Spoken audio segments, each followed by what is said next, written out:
Assalamualaikum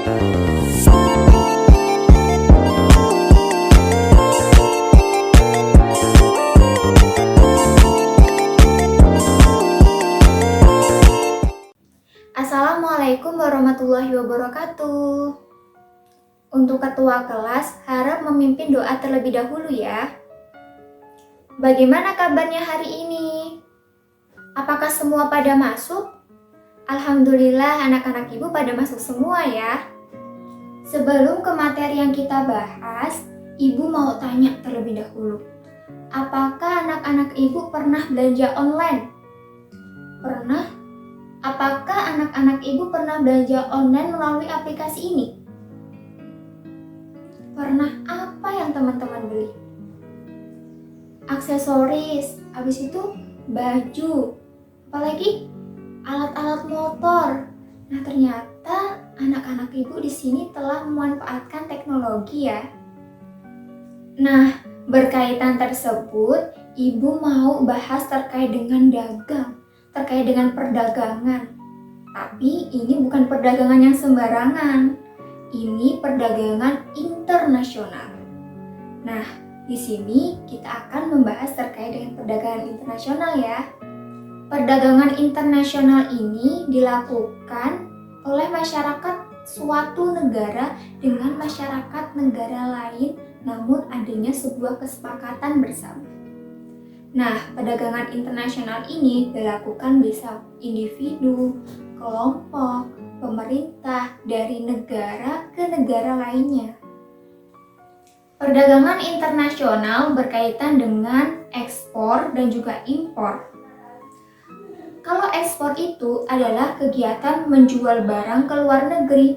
Kalau impor yaitu membeli barang dari luar negeri. Nah, pelaku ekspor dan impor ini namanya apa ya? Kalau ekspor itu namanya eksportir. Kalau impor itu namanya importir. Perdagangan internasional pastinya ada faktor pendorongnya anak-anak. Faktor pendorong yang pertama, perbedaan sumber daya alam. Sumber daya alam di suatu negara pastinya memiliki atau berbeda-beda. Nah, dari perbedaan tersebut menghasilkan hasil produksi yang berbeda dari masing-masing negara. Yang kedua, penghematan biaya produksi. Bagi suatu negara yang belum memiliki pengetahuan atau teknologi yang memadai, misalnya nih ya anak-anak, dalam membuat mobil atau HP, itu mengeluarkan biaya yang jauh lebih mahal dibandingkan membeli di negara lain. Yang ketiga, pemenuhan kebutuhan nasional. Ibu kasih contoh seperti ini deh. Misalkan di Indonesia penghasil beras. Namun, beras tersebut tidak mencukupi untuk masyarakat yang ada di Indonesia. Maka dari itu, Indonesia mengambil solusi untuk mengimpor beras di Thailand. Yang keempat, perbedaan penguasaan teknologi. Nah, bagi negara-negara maju yang memiliki teknologi, pastinya bisa menghasilkan produk-produk yang canggih. Nah, maka dari itu bisa dijual produk tersebut ke negara yang belum memiliki keunggulan tersebut. Perdagangan internasional ada faktor penghambatnya anak-anak. Faktor penghambat yang pertama, kebijakan suatu negara. Adanya kebijakan suatu negara dapat membatasi masuknya produk-produk dari luar negeri.